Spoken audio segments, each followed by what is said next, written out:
Welcome back to the channel. 144 subscribers. It is 2026. We are back out in the El Dorado National Forest, and every second, even when I'm talking to you, I need to be looking at the forest ground because we are looking for nothing else but morel mushrooms. It's May, early May. I made it a point to come out here every year. And this year, the undergrowth has really started to take itself back. Now, the reason why we're seeing all of this growth is because there was a huge forest fire here. You can see, obviously, these trees are decimated. And so what's that mean? Well, there's no canopy. There's no canopy, which would typically make this area shady.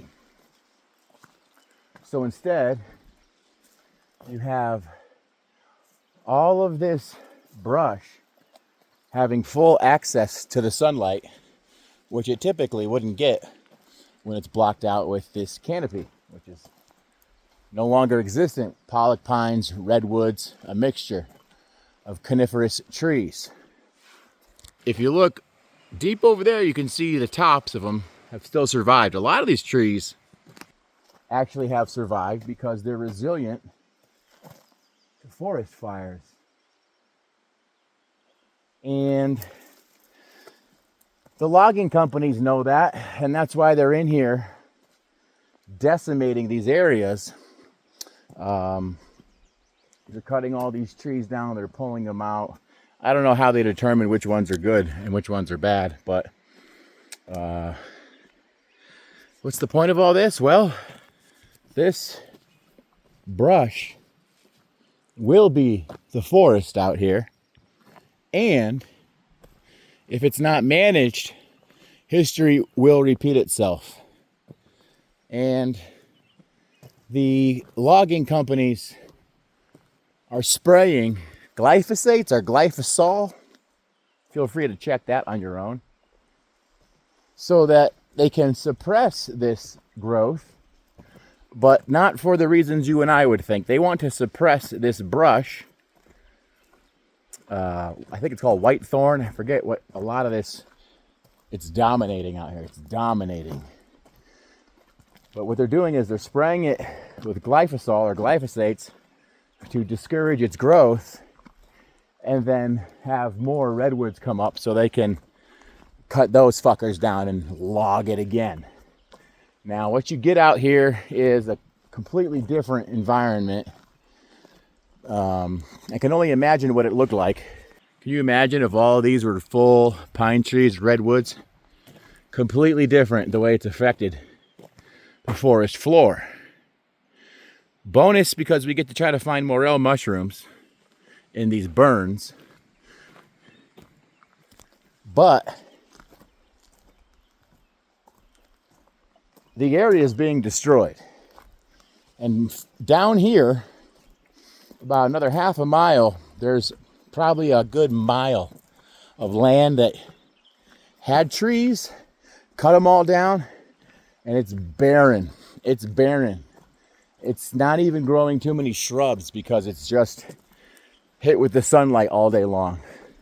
And where does all these valleys go to? Does that valley go to? Well, streams and rivers. Where do the rivers go?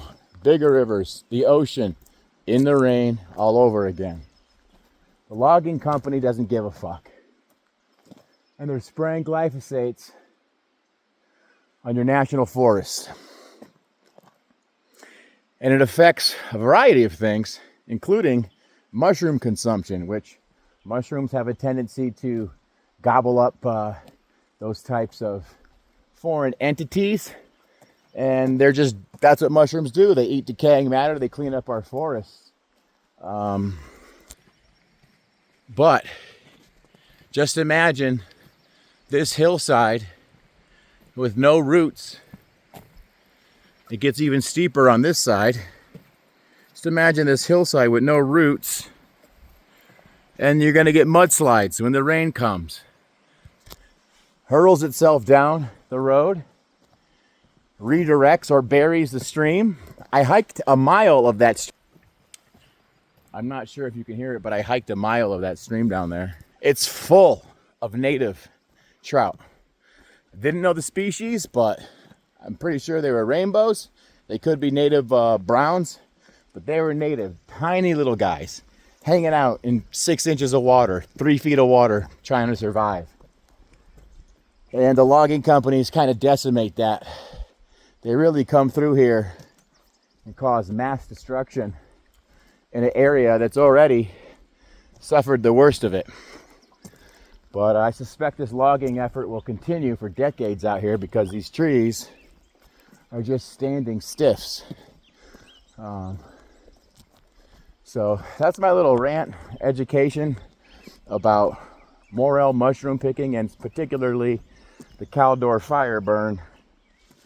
And that's all I got for you folks. I'm gonna get some fresh water, head back to camp.